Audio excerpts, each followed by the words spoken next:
saudara mengerti akan drama ini? Kita akan sama-sama renungkan, saudara. Karena hari ini firman Tuhan yang kita akan sama-sama renungkan berasal dari Pengkhotbah pasal yang ketiga.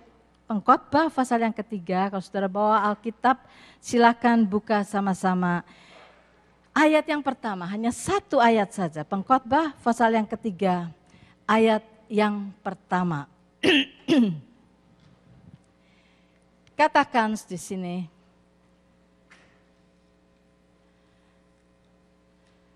untuk segala sesuatu ada masanya. Untuk apapun di bawah langit ada waktunya.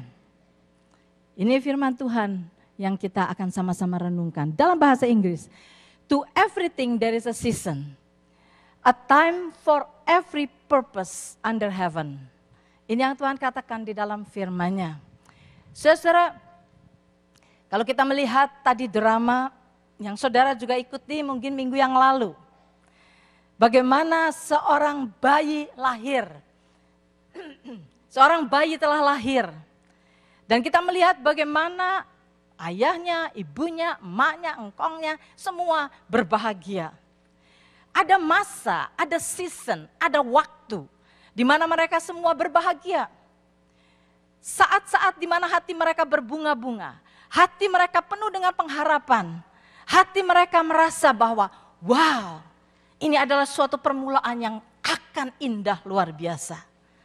That is the season. Pada minggu yang lalu saudara lihat. Waktu berbahagia, waktu melihat hal yang besar-besar di hadapan mereka. Hari ini, saudara menyaksikan drama ini. Bayi itu sudah menjadi besar. Dan dia pergi ke Kanada, saudara. Dan di Kanada, dia bekerja sebagai pembersih kantor. Nah, saudara, sekarang anak yang sudah dewasa ini ada di dalam satu season yang lain. Satu waktu yang berbeda sekali dengan pada waktu dia masih bayi. Sekarang di sini dia sedang merasakan, why me? Mengapa saya ada di dalam situasi yang seperti ini? Mengapa orang tua saya, kakek saya, nenek saya mengharapkan sesuatu yang besar tetapi lihat saya ada di tempat yang seperti ini. Sedang mengerjakan pekerjaan yang seperti ini. Sekarang dia ada di dalam satu season yang berbeda. Season di mana dia merasa bahwa hidupnya tidak berarti. Tidak ada gunanya dan sebagainya. Apakah benar seperti itu? Apakah benar apa yang dia pikirkan itu seperti itu? Belum tentu, belum tentu. Karena dia hanya melihat dari sudut pandangannya sendiri. Saudara, di dalam hidup ini selalu ada waktunya, ada seasonnya. Karena Tuhan kita adalah the God of season. The God of season. Kalau saudara perhatikan, kita yang tinggal di Kanada pasti bisa mengerti. Karena di sini ada 4 season. Baru saja kita mengalami winter. Dan sekarang kita ada di dalam perubahan season. Sebentar lagi akan spring. 2 minggu yang lalu pada waktu saya ke gereja, saya tidak usah memakai jaket sama sekali. Karena saya merasa, wah, hangat sekali, dan saya pikir, waduh, sudah sekarang spring. Oh, nggak tahu, saudara. Weekend ini, dinginnya setengah mati. Kemarin itu dingin sekali. Tadi pagi saya melihat snow turun lagi. Saya bilang, is this winter lagi? Balik lagi ke winter atau apa? Saudara, kita lihat. Ada waktunya winter, kemudian ada waktunya spring, ada waktu summer, akan ada waktu fall. Hidup kita ini seperti itu, saudara. Saudara, di dalam kehidupan manusia dikatakan untuk segala sesuatu ada waktunya. Untuk apapun di bawah langit ada waktunya. To everything there is a season. Saudara perhatikan, saudara ada di dalam season yang seperti apa? Hidup ini seperti suatu journey, suatu perjalanan, saudara. Kita sedang berjalan menuju ke satu destiny. Dan di dalam perjalanan ini akan ada season yang harus kita lewati. Untuk menyelesaikan perjalanan kita, saudara, untuk menyelesaikan rencana Tuhan, saudara, ada suatu hal-hal, ada banyak hal-hal yang harus kita lewati. Dan setiap langkah, setiap daerah yang harus kita lalui, setiap kejadian yang harus kita hadapi, semuanya berguna untuk menyempurnakan rencana Tuhan di dalam hidup kita. Jangan sampai kita melihat hal itu adalah suatu kecelakaan di dalam hidup kita. Jangan. Karena Tuhan mempunyai rencana di dalam semuanya. Dan Tuhan turut bekerja di dalam semuanya untuk mendatangkan kebaikan bagi orang-orang yang mengasihi Dia. Saudara-saudara, kalau kita mau melihat perjalanan hidup ini, di dalam Alkitab yang paling gampang yang saudara bisa mengerti dan saudara hafal dan saudara sudah tahu adalah perjalanan orang Israel. Kita bisa mendapat gambaran dari perjalanan orang Israel. Orang Israel ada di Mesir, di dalam perbudakan. Mereka sengsara luar biasa dan mereka mulai menjerit pada Tuhan. Tuhan tolong, Tuhan tolong. Hidup kami ini sangat sengsara, tolong Tuhan lepaskan kami. Tuhan datang untuk menolong mereka.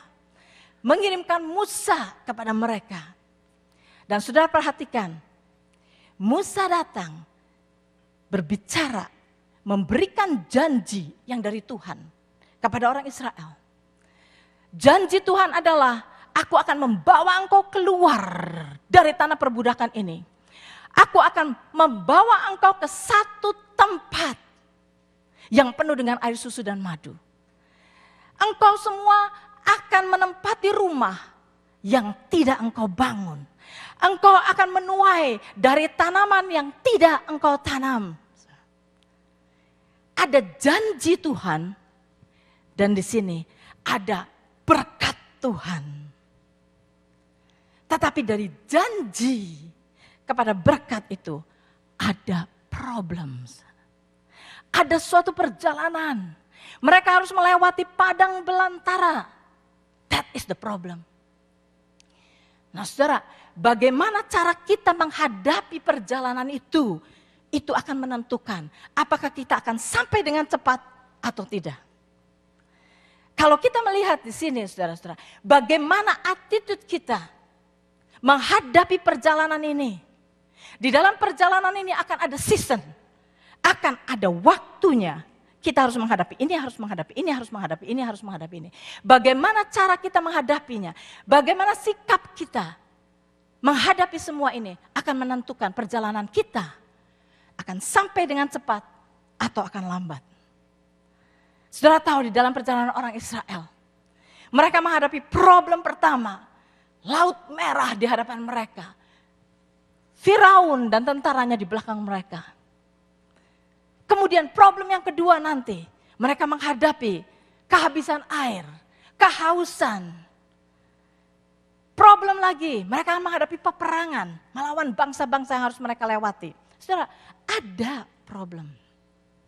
Nah saudara-saudara, sebetulnya apa sih yang kita butuhkan untuk perjalanan kita ini bisa menjadikan cepat dan sampai di sana. Karena orang Israel, kita semua tahu, sudah baca di Alkitab bahwa dari Gunung Sinai sampai kepada Kades Barnea, yaitu perbatasan Kanaan. Kalau berjalan kaki hanya membutuhkan 11 hari. Hanya 11 hari. Oke dah, karena mereka bawa anak, bawa bayi, bawa binatang, bawa segala. Anggap aja selama-lamanya, saudara. Makan waktu setahun sampai ke sana. Tetapi kita lihat, mereka memakan waktu mereka 40 tahun baru sampai di sana. Why? Sebetulnya apa yang dibutuhkan oleh orang Israel untuk bisa mencapai berkat itu? Dari janji kepada berkat, apa sebetulnya yang dibutuhkan oleh orang Israel? Mereka yang perlu adalah satu, passion. Di dalam berjalan, mereka harus mempunyai passion to reach the goal. Seperti tema tahun ini buat kita semua adalah passionately pursuing the destiny. Rencana Tuhan di dalam hidup kita. Saudara, passion itu adalah semangat, mempunyai semangat. Seperti Rasul Paulus yang berkata bahwa aku akan berlari-lari mencapai kepada tujuan untuk mendapatkan hadiah yang sudah disediakan oleh Tuhan bagi dia. Untuk dia bisa berlari, untuk dia bisa sampai mencapai tempat tujuan, menyelesaikan tugasnya. Dia katakan, aku melupakan apa yang di belakangku. Melupakan apa yang di belakangku dan berlari-lari menuju kepada tujuan. Menuju kepada hadiah yang Tuhan sudah rencanakan buat dia. Tetapi orang Israel, saudara, diberi janji oleh Tuhan, diberi berkat oleh Tuhan, sudah tersedia di depan sana. Apa yang mereka lakukan? Badannya jalan meninggalkan Mesir, tapi Mesirnya ada di dalam hati mereka. Mesir masih ada di dalam hati mereka selama mereka berjalan, mereka membawa Mesir. Ada sesuatu yang menarik ke belakang di dalam hidup orang Israel. Itulah sebabnya mereka nggak sampai-sampai, saudara. Yang akhirnya semua orang yang keluar dari Mesir berumur 20 tahun ke atas tidak ada yang masuk ke Kanaan kecuali Joshua dan Kaleb. Sudah lihat di sini. Perhatikan benar-benar. Supaya kita jangan seperti itu. Perhatikan benar-benar. Mari kita melihat. Karena hati mereka tidak tertuju kepada apa yang Tuhan sediakan. Hati mereka lebih tertarik kepada apa yang mereka hadapi. Hati mereka lebih fokus kepada problem yang mereka hadapi. Mereka tidak seperti Rasul Paulus yang berlari-lari. Saudara, orang Israel menjalani padang belantara memakan waktu 40 tahun. Tuhan Yesus memasuki padang belantara hanya memakan waktu 40 hari. Saudara, perhatikan ini. Kalau kita sekarang sedang merenungkan mengenai passionately pursuing rencana Tuhan di dalam hidup kita, mari saudara fokus kepada panggilan Tuhan. Fokus kepada apa yang Tuhan ingin kita lakukan. Walaupun akan di dalam perjalanan ini akan ada banyak problem, tetapi fokus kepada panggilan Tuhan. Saudara, kita lihat. Pertama-tama problem yang dihadapi oleh orang Israel adalah mereka sampai di hadapan Laut Merah. Laut Merah tidak ada kapal di situ. Impossible buat mereka 1 juta orang lebih untuk melewati Laut Merah. Untuk menyeberangi Laut Merah. Tidak ada kapal untuk menyeberangkan mereka. Dan problem itu bukan hanya itu. Di belakang mereka tentara Firaun mengejar mereka. Saudara, boleh dikata mereka ada di dalam satu situasi yang impossible. Dengan kekuatan mereka, dengan ability mereka, dengan kekayaan mereka, dengan apapun yang mereka punyai, tidak mungkin mereka bisa selamat. Tidak mungkin mereka bisa menyelamatkan diri mereka. Saudara, kalau kita dihadapkan di dalam problem ini kepada satu situasi yang impossible untuk kita bisa selesaikan dengan kekuatan kita, dengan kekayaan kita, dengan apapun yang kita punyai, berarti saudara, ada satu arti.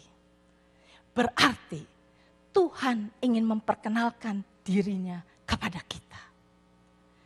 Tuhan sedang memperkenalkan dirinya kepada kita. Tuhan ingin memberitahukan kepada kita siapa Dia. Manusia sejak makan buah pohon pengetahuan, saudara, dia tidak bergantung lagi kepada Tuhan. Iman yang tadinya 100% kepada Tuhan, percaya 100% pada Tuhan, karena pengetahuan akan kejahatan membuat dia imannya hilang sebagian. Beriman tetapi ada something else, ketakutan. Iman dan ketakutan itu saudara baca minggu depan. Saudara, kita lihat di sini. Selama kita fokus kepada problem, selama kita bersandar kepada kekuatan kita, saudara, maka hidup kita impossible. Tetapi kalau kita pada saat-saat menghadapi hal yang impossible, menengadah ke atas dan berkata, Tuhan, I know, pertolonganku hanya daripadamu. Mazmur 121, saudara. Kalau saudara mau baca Mazmur 121, ayat 1b dan ayat yang kedua dikatakan begini.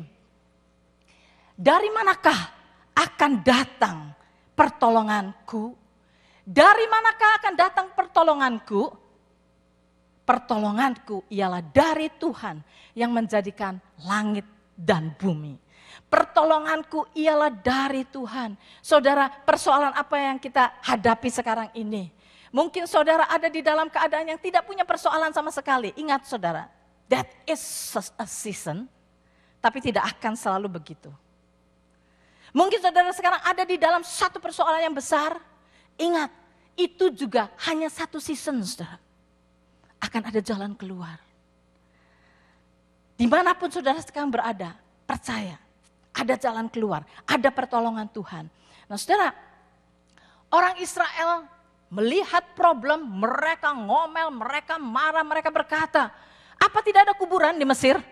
Sampai kami harus dikubur di tengah laut? Mereka marah-marah kepada Musa. Musa berteriak pada Tuhan. Musa fokus kepada Tuhannya dan Tuhan berkata, kedangkan tanganmu ke Laut Merah. Dan dia mengedangkan tangannya ke Laut Merah terbelah menjadi dua. Sehingga seluruh umat Israel bisa berjalan di tanah yang kering. Saudara melihat filmnya setiap Paskah. Saudara akan lihat lagi sekarang Paskah ini. Mereka berjalan di tengah tanah yang kering sampai di ujung sana. Mereka menyaksikan kuasa Tuhan, mereka mengalami kuasa Tuhan. Dan bukan hanya mereka selamat sampai di sana, saudara. Mereka menyaksikan musuh-musuh mereka dikubur di tengah Laut Merah. Nah saudara, ini kita harus tahu sebagai anak-anak Tuhan, Tuhan telah menang, Yesus telah menang. Jangan kita lagi takut kepada segala auman iblis. Seperti singa yang mengaum-ngaum kepada kita. Seakan-akan iblis berkata, kamu akan celaka, kamu akan binasa, kamu akan mati, kamu akan bangkrut, kamu akan... Saudara, iblis hanya bisa mengaum-ngaum. Dan pada waktu kita mendengarkan auman iblis, jangan melihat kepada iblis. Lihat kepada Tuhan. Lihat kepada Tuhan. Setelah mereka lepas, bebas, menyeberangi Laut Merah, mereka berjalan lagi. Oh, yang kedua yang mereka hadapi, kehabisan air. Mereka haus, mereka berjalan akhirnya mereka melihat air. Pada waktu mereka melihat air, saudara, airnya pahit. Airnya pahit. Saudara pernah gak menghadapi kejadian seperti ini? Membutuhkan pertolongan. Ini perkataan mengenai provision, saudara. Kebutuhan kita sehari-hari. Saudara membutuhkan keuangan, membutuhkan pekerjaan, membutuhkan kasih, membutuhkan encouragement, membutuhkan banyak kebutuhan kita untuk hidup kita sehari-hari. Seringkali kita kehausan dan kelaparan akan semua itu. Kekurangan akan semua itu. Orang yang seharusnya mendukung kita, dia mencela kita.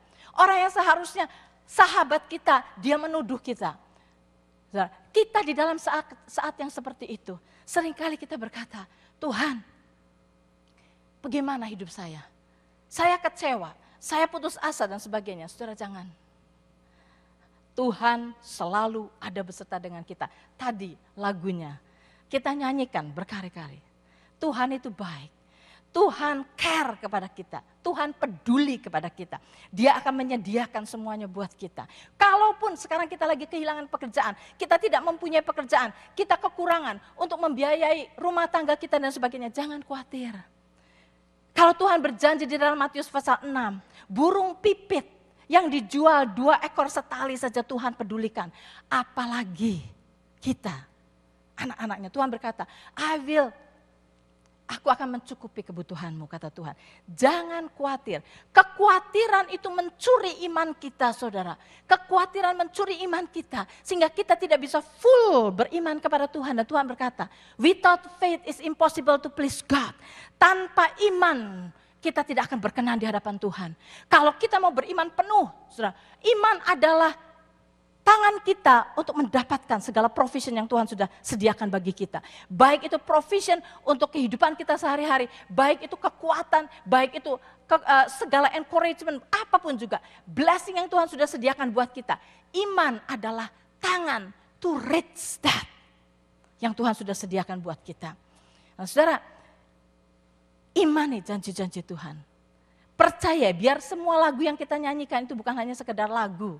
Tetapi kita imani di dalam hidup ini. Segala kekhawatiran kita buang. Segala tipu muslihat iblis kita buang dan kita maju, saudara. Kemudian, the next, setelah mereka mendapat minuman dan sebagainya, ada lagi problem. Ada banyak problem di dalam padang belantara. Salah satunya mereka harus berperang. Berperang melawan orang-orang Amalek, berperang. Nah saudara, pada waktu mereka berperang, apa yang dilakukan oleh mereka? Musa berkata, Yosua, engkau pimpin rakyat ini untuk maju berperang. Aku akan naik ke gunung. Dan Musa ke gunung untuk berdoa. Hanya berdoa kepada Tuhan, meminta supaya pertolongan Tuhan turun. Dan dia mengangkat tangannya ke atas. Dan dia melihat setiap kali dia mengangkat tangannya ke atas, dia melihat orang Israel memukul mundur orang Amalek. Tetapi dia lelah, pada waktu tangannya turun dia melihat orang Israel terpukul mundur. Dia naikkan lagi tangannya, begitu dia naikkan tangannya lagi kepada Tuhan, orang Israel memukul mundur Amalek. Dia turun lagi, dia melihat orang Israel terpukul mundur. Saudara, terus menerus sampai Aaron dan Hur datang membantu Musa, menopang tangan Musa, sehingga mereka bertiga bekerja sama, berdoa kepada Tuhan, just meraih kekuatan yang dari Tuhan, sehingga orang Israel menang di dalam peperangan. Saudara, kalau kita melihat peperangan ini adalah peperangan jasmani. Tetapi di dalam peperangan kehidupan kita, saudara, mungkin kita bukan perang tembak-tembakan dengan orang, tetapi peperangan kita adalah iblis menyerang kita. Iblis akan menyerang kita dengan penyakit. Iblis akan menyerang kita dengan orang-orang yang akan memusuhi kita, discouraging kita. Iblis akan menyerang kita dengan segala macam cara, accident, dan semuanya. Iblis akan menyerang kita untuk keluarga kita yang lemah, akan dipakai untuk merongrong dan sebagainya. Iblis menyerang, saudara. Tetapi ingat, dia sudah kalah. Sebab itu, jangan kita fokus kepada problem. Pada saat kita diserang oleh iblis dengan cara apapun juga, saudara. Ada orang di sini yang takut sama setan kan? Takut setan totonongol, takut. Saudara, kalau kita melihat takut akan semua itu yang iblis mau inikan kepada kita, mau tunjukkan pada kita. Yang harus kita lakukan apa, saudara? Fokus kepada Tuhan. Fokus kepada Tuhan. Berbicara kepada Tuhan. Bayangkan dan sadari kehadiran Tuhan bersama-sama dengan kita. Ngobrol dengan Tuhan, saudara. Pada waktu kita ngobrol dengan Tuhan, pada waktu kita memuji Dia, pada waktu kita exalting Tuhan, pada waktu kita enthrone God, iblis lari. Iblis lari. Enggak perlu kita takut sama iblis, jangan ladenin. Kalau iblis datang, jangan ladenin. Just worship Tuhan. Worship, agungkan Dia, tinggikan Dia, admire Dia, saudara. Maka iblis akan lari. Saudara, mereka menghadapi problem. Kita akan menghadapi problem, tetapi kita harus tahu semua persoalan apapun. Saya tahu di sini ada banyak saudara-saudara yang sedang menghadapi saudaranya sakit atau orang tuanya sakit atau apapun juga. Dan rasanya lama sekali. Saudara, di dalam semuanya ada waktunya. There is a season for everything. Kalau saudara sedang menderita, there is a season for your penderitaan saudara. Tidak akan selama-lamanya. Winter, saudara, tidak akan selama-lamanya. Setelah winter akan datang spring. Spring tidak akan selama-lamanya. Saya akan mengharap-harapkan, saudara, wah, spring adalah waktu yang paling enak. Winter itu adalah saat yang sengsara. Buat saya itu sengsara. Winter itu sengsara. Malas keluar rumah, malas apa. Cepat spring Tuhan, cepat spring Tuhan. Dan kalau spring datang, wah, rasanya senang sekali. Kita melihat mulai daun-daun mulai bertumbuhan. Bunga-bunga, saudara, kalau saudara di dekat rumah saya, spring. Lewatin di Klansman, rumah saya, kemudian Wellsburn, sudah akan melihat semua tanaman di pinggir situ. Pertama-tama yang keluar adalah bunga. Bunga ungu semua, kanan kiri, saudara. Sepanjang jalan bunganya ungu semua. Beautiful. Kalau saudara ke Michigan, ke tempat kami, saudara. Spring ini yang saudara akan lihat nomor satu adalah seluruh jalan itu adalah bunga putih, nggak ada daunnya, nggak ada daun hijau, saudara. Seluruh pohon itu bunga putih sepanjang jalan. Itu lambangnya Michigan.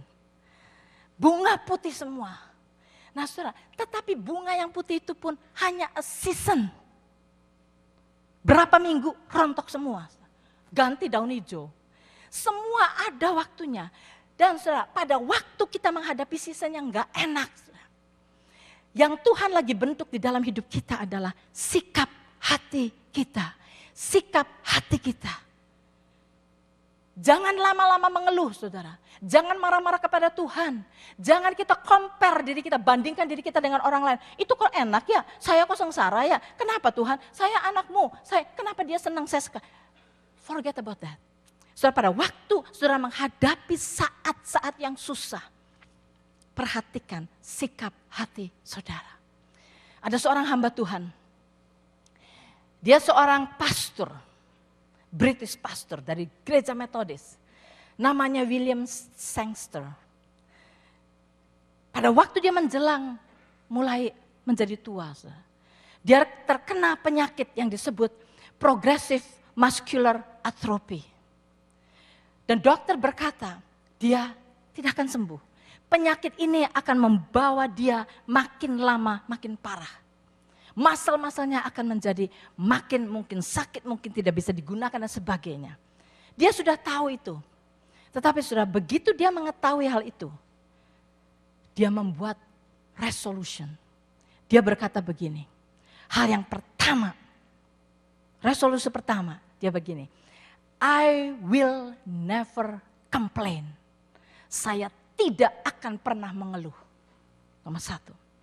Yang kedua dia berkatakan, I will keep the home bright.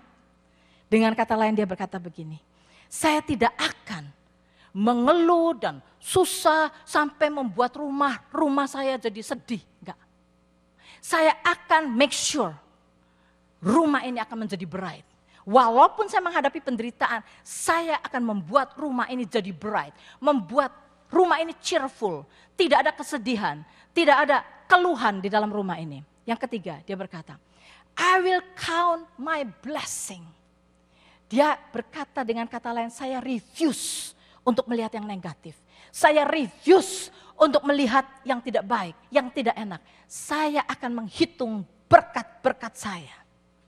Berkat dia sudah diangkat oleh Tuhan sebagai hambanya. Berkat yang dia sudah bisa ministry kepada banyak orang. Berkat yang dia masih punya istri, punya anak, punya cucu.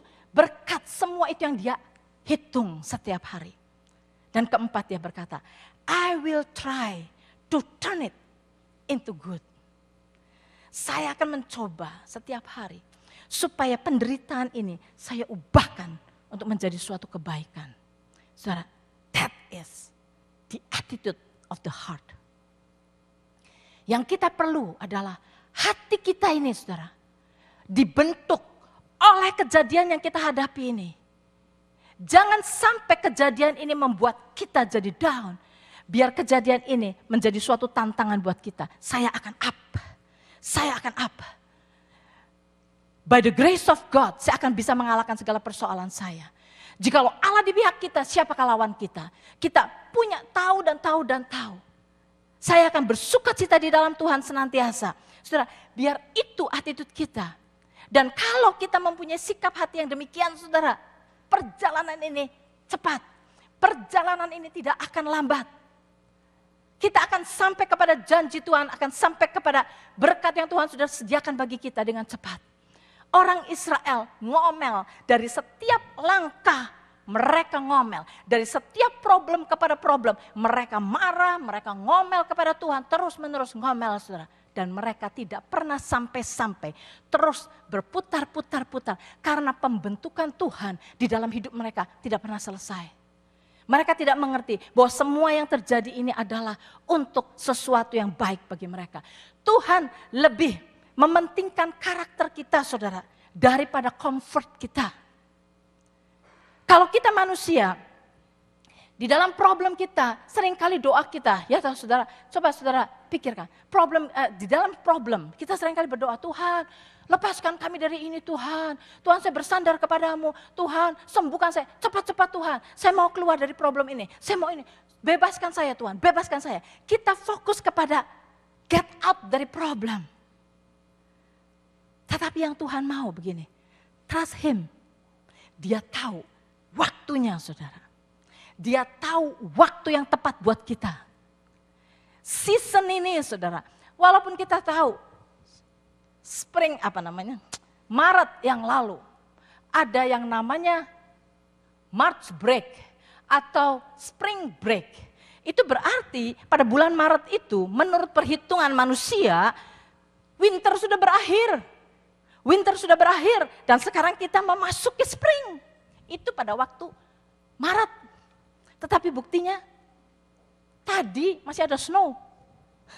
Tadi saudara, saya bilang, snow, sampai itu snow masuk semua ke mobil. Snow, luar biasa. Snow, waktu saya drive, belum 5 menit saudara. Sun, bright sun. Saya bilang, kok bisa ya? Semua ditentukan oleh Tuhan. Kita nggak punya kuasa untuk merubah, kita nggak punya kuasa untuk sekarang aja tetap di sini. Snow tetap di sini. Saya ingat, berapa tahun yang lalu, Easter, perayaan Easter, saudara, snowing, lebat, saya ingat sekali, snowing, Easter.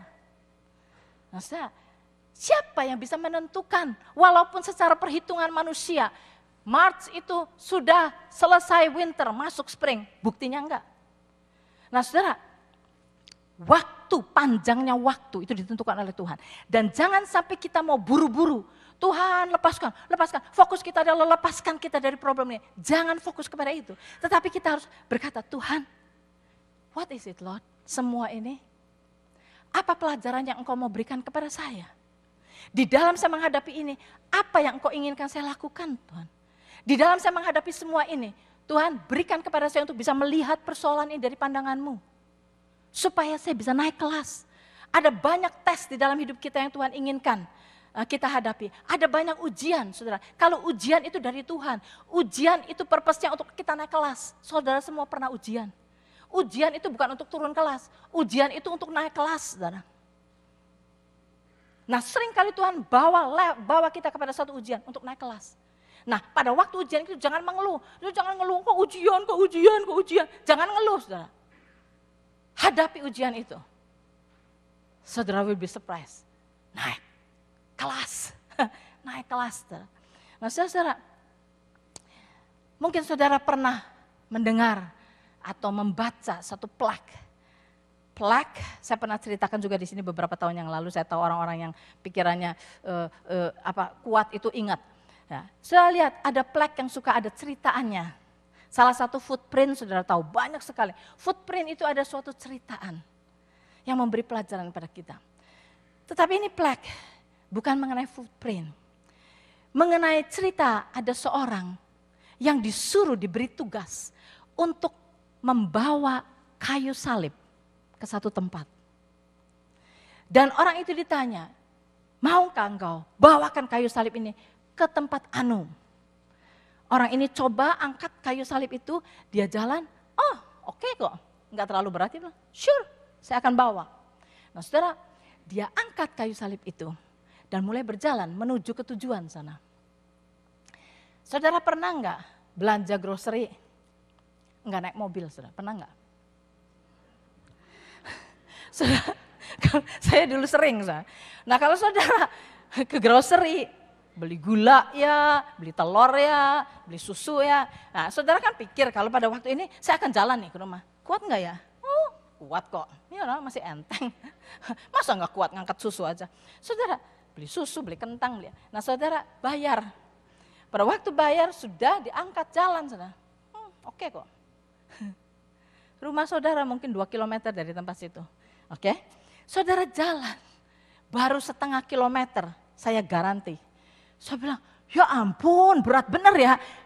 Nambah enggak beratnya? Enggak saudara, enggak nambah beratnya. Loh tadi kok enteng, sekarang kok jadi berat? Berat sekali, taruh di pinggir jalan. Udah. Oke, udah. Oke, angkat lagi, jalan lagi. Baru enggak ada seperempat kilometer. Aduh, sudah turun lagi. Aduh, ampun. Hopefully somebody pass by supaya saya bisa dapat ride ya. Aduh, saudara, angkat lagi jalan. Saudara, bebannya sama, tetapi rasanya makin berat. Saudara ini orang ngangkat salib. Enteng kok, dia pikir bisa, dia jalan. Sudah kira-kira berapa kilometer, ya ampun ini salib kok berat banget. Dia bilang, tadi kok rasanya enteng kok sekarang berat. Dia bilang, aduh masih berapa kilometer ya. Dia jalan lagi terus, aduh berat sekali. Terus dia bilang, ini kira-kiranya salib buat apa ya? Mungkin sampai di sana, ditaruh di gereja, mungkin buat dipasang di situ. Dia bilang, Nah ini salib, ini kakinya panjang kan. Dia bilang, kalau saya potong aja, kira-kira 2 feet dia pikirnya. Kalau saya potong aja, kan entengan. Tapi bentuknya masih salib kok. Dia pikir, kalau saya potong aja maka entengan loh. Nah dia jalan, tapi di mana ya gergaji, dia nggak punya gergaji, dia nggak bawa gergaji. Dia jalan, pada waktu dia jalan akhirnya dia sampai di satu tempat, dia capek, dia duduk di situ, dia pikir, di mana cari gergaji ya, saya mau potong ini. Dan pada waktu dia mikirin itu, dia tertidur. Dia tertidur kecapean. Pada waktu tertidur, dia ngimpi. Ngimpinya dia dapat gergaji, nggak tahu dari mana. Dia dapat gergaji di dalam mimpi itu. Kemudian dia bilang, oh ini gergaji ya. Nah sekarang saya bisa potong. Maka dia potong 2 feet, dipotong. Potong. Sesudah dipotong, dia angkat lagi salib itu. Begitu, enteng nasi. Sekarang entengan, saya akan bisa sampai ke sana. Dia jalan sekarang enteng, dia jalan saudara sampai hampir dekat tempat itu. Udah kelihatan tempatnya. Itu tuh tempatnya, sudah makin dekat. Ternyata saudara, begitu sampai hampir dekat. Di hadapan dia ada satu jurang yang dalam sekali, tapi narrow. Jurangnya itu narrow tapi dalam sekali. Dan dia bilang, rasanya saya loncat itu bisa nyampe tanpa salib. Tapi kalau saya gotong salib loncat, saya kecemplung mati. Jadi dia bilang, bagaimana ya? Dia coba mau, gimana loncat enggak. Kemudian dia pikir-pikir, enggak ada jembatan, enggak ada apa, dia pikir gimana ya? Terus dia pikir, ini salib kan panjang. Kalau saya taruh salib ini, dorong ke ujung sana, mungkin nyampe itu salib sampai di ujung sana. Dan saya bisa berjalan di atas salib ini. Maka dia tidurkan salib itu, dia dorong salib itu sampai dekat ujung. Ternyata salib itu kependekan 2 feet. Kependekan 2 feet. Dia bilang, aduh saya potong tadi. Kalau enggak dipotong, nyampe di ujung sana, saya bisa jalan di atasnya sampai saat. Saudara, kependekan 2 feet. Dia nangis, dia sedih. Kayunya yang tadi yang 2 feet itu kan jauh di sana dan saya nggak bisa disambung lagi. Dia nangis, dia bilang, kenapa saya potong? Waktu dia nangis, dia bangun dari tidurnya. Waktu dia bangun, dia lihat, ternyata saya ngimpi. Dia pegang salibnya, udah dipotong belum? Belum, salibnya belum dipotong. Ya, hurra, salibnya belum dipotong. Ternyata ada gunanya salib ini. Maka dia angkat salib itu, pada waktu itu dia jalan. Beratnya sama enggak? Sama. Tapi sekarang dia rasa enteng saudara. Dan bersukacita dia jalan bawa salib itu. Sampai kepada tujuan. Saudara-saudara, di dalam hidup kita, seringkali kita menghadapi problem yang kita pikir berat sekali, lama sekali. Lama sekali Tuhan, kok enggak habis-habis sih kesengsaraan saya? Habis ini. Tuhan please, Tuhan tolong keluarkan saya dari kesengsaraan ini. Tolong Tuhan perpendek kesengsaraan saya. Tolong Tuhan. Saudara, Tuhan tahu waktu yang tepat buat kita. Yang penting saudara, jalan dengan passion di dalam Tuhan. Hadapi semua persoalan, Tuhan beserta kita, apapun juga yang kita hadapi saudara, kita akan menang. Dan kalau kita mau melihat problem apa yang kita pikir itu terlalu berat, terlalu lama, ada rencana Tuhan di dalamnya. Ada rencana Tuhan. Kalau kita jalani Tuhan, saudara, dengan attitude yang berkata seperti di dalam Mazmur 37, bahwa aku akan bergembira senantiasa. Maka Tuhan akan memberikan kepada kita the desire of our hearts. Berjalan dengan gembira, dengan kekuatan yang dari Tuhan. Kita jalan dengan kekuatan yang dari Tuhan. Kita lari, pursuing the purpose yang Tuhan berikan di dalam hidup kita. Ada obstacle, saudara, ada obstacle. Tetapi bersama dengan Tuhan kita akan bisa mengalahkan obstacle itu. Dan pada saat-saat kita mengalami problem-problem di dalam hidup kita, saudara, jangan mengeluh, jangan minta Tuhan berkata, keluarkan saya dari problem ini. Tetapi kita berkata, Tuhan, what is it? Apa pelajarannya bukan buat saya? Karena saya percaya ada purpose di dalam semuanya. Dan Tuhan turut bekerja di dalam segala perkara untuk mendatangkan kebaikan buat kita semua.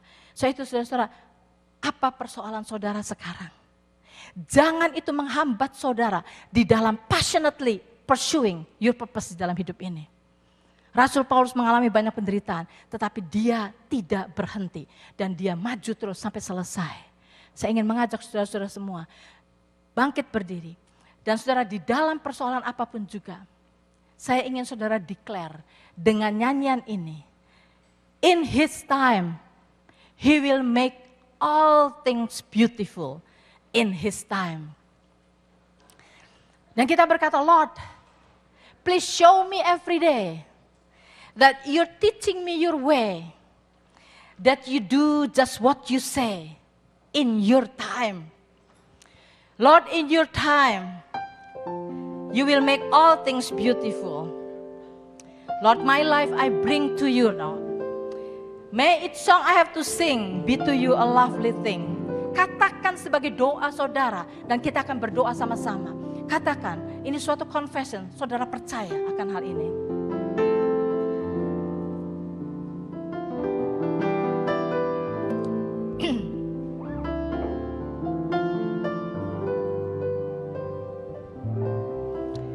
Dengan segenap hati.